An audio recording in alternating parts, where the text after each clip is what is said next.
Hello, Rams fans. John Anderson here with the seniors from Angelo State Rams. We're going to be honoring the seniors this weekend. I'd like to start out and just ask each one of them a question. This is going to be kind of a not quite as fun Ram talk, because we're going to get some sentimental answers, I'm sure. We're going to start with Hayden Elrod, senior from Kennedale, Texas. Hayden, I'm going to ask you first, how has your life changed with baseball? I mean, it's changed a lot. It's given me a lot of opportunities. I mean, because after this, I'm going to go be a baseball coach, so I've learned a lot here to take on to my future job. So I feel like it's benefited me a lot since I've been playing since I was 4. So. Okay, and let me ask you one more question, since you're kind of a unique one. You have a teammate here that you've had as a teammate since high school. High school. That's pretty rare, going through all 4 years of college together. You went to junior college with Cameron, and you came here. I'll ask him the same thing. What does that mean to you? I mean, we built a very special bond. At Cisco, we were roommates at one point. It was 3 of us in one room. It's kind of weird, but we've gotten a lot closer since 6th grade when we became friends, and he's like one of my brothers. I don't know how to do without him. Excellent. We're gonna shift over to Cody Semler. Cody Semler, also a Texas boy. Went to junior college in Texas. Went out of state to West Virginia for 1 year and then back here.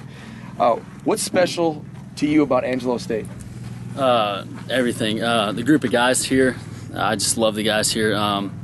Everyone plays together, and I think that the community supports us, and that's what I like about being here. Absolutely. I'll go to a hometown boy, Miles Gully. Miles has played here for 2 years, and what does it mean to you being able to have your family come? I know I've seen you at church and come to the games and really still have that family bond. Yeah, it means a lot to, see them, and whenever I was gone, I was kind of missed them, and getting to go to church, like Anderson was saying and stuff, means a lot to be closer to family.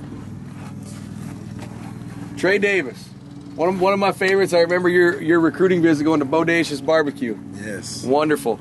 Now, Trae, again, you transferred in. You got an extra year here with an injury last year. What is your experience at Angelo State given you in life? I would say it's a breath of fresh air. My first couple of years of college were up and down, really rough, and coming out to Angelo State just gave me a breath of fresh air and kind of a new start, a new group of guys that, are like brothers to me now, and just reinvigorated my love for the game. Okay. Another senior from, obviously a senior, hopefully not a junior hanging out right here. Derek Tyner from Boerne, Texas. Derek, one thing that all of us have noticed out of you is you've changed from being a follower to being a leader this year.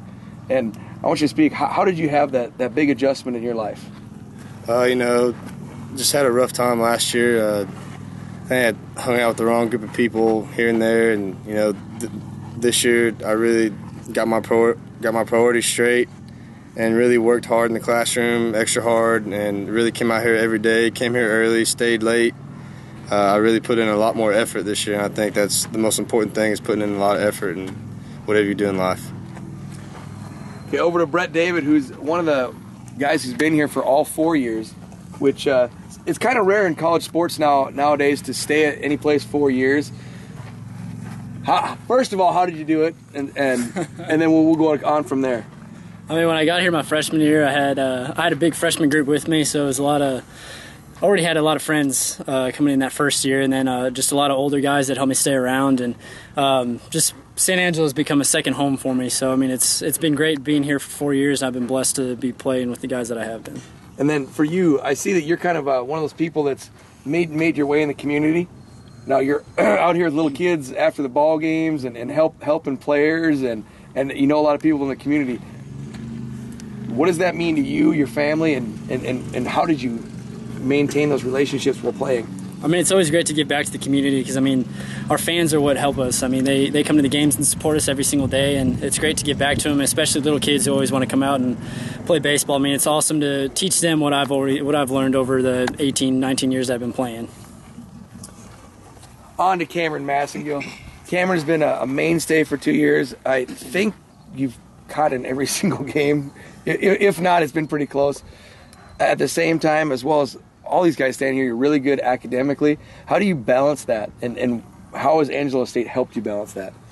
I mean, you just got to manage your time well. You got to know, when your free time is, and when you got that free time, you just got to take advantage of it. And being here at Angelo State, put a big emphasis on your grades, and a lot of the guys here put a pride in their grades, so it makes it a lot easier to work with them and help maintain it. J.C. Snyder, another transfer, a really fun person to be around. Now you've had an up and down college career, and it seems like you've just taken off here, and everybody enjoys your presence. But you've been playing very well here. Kind of speak to it. Honestly, it's like Trae said. I found a love for the game again. That's why we all started playing, and that's when we played our best. I mean, everyone remembers when you're playing your best, you're having fun, and honestly, that's why I feel like I've had success this year. Is I've just had fun again.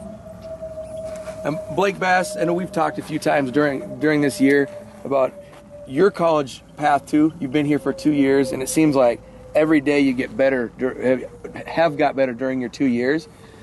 Why is that, and what do you look for in the future? Really just putting in hard work every day and staying focused on my goal. Came in being a hitter and changing over to pitcher, and I really worked hard this past year in the summer to get better. Okay, let's go over to Kevin Brooks. Kevin, one thing that I hear from every senior that you coach is they work hard. And this group obviously works hard. What do you attribute that to? Is it the way you coach? Is it the kind of people you get? What is it? I think a lot of it is just we've built a very strong culture here, and that's due to the players. I think the players that have come before have sort of set a standard at which all the new guys have to sort of live up to, and then in turn it sort of gets passed down. And so I hope that's something we do, and I feel like this group more than any is really done a great job of sort of indoctrinating, if you will, the younger guys and showing them after they leave their presence, even though physically they won't be here, well, the things they've done will be felt for a long time. And that's, ultimately what you want. This group hopefully has a chance to do some special things before the season's over. And, I've had a lot of the old guys call and email and text and whatever, and they keep up and they feel like they're still a part of it. And I think that's something really special. 20 years from now, whether or not you're there physically, you feel like you're contributing positively to the team through what you did in your time there. And so, it takes the players to go do that. And again, this has been a really great group. Yeah, and for myself, playing, coaching, just being around teams, seems like one other thing that these 9 people have, along with the rest of the team, is a very close group of people, and doesn't seem like there's any oddballs. Is there any particular way that these people, these group of seniors, have brought that together, or is it just the culture? I think they've done a especially good job. I would hope that's true most years, but it hasn't been true all the years. So I think, one, they set aside their egos personally for the success of the group. Every one of these guys, and that's why we've been able to achieve some things and still have a chance to achieve some things. It's if the group and that's hard for all of us to do. We all think about ourselves, but I think more than anything, their unselfishness has really shown. Okay, well, Rams fans, you heard it. It's a special group of seniors, and hopefully y'all will be watching for the next month here for us.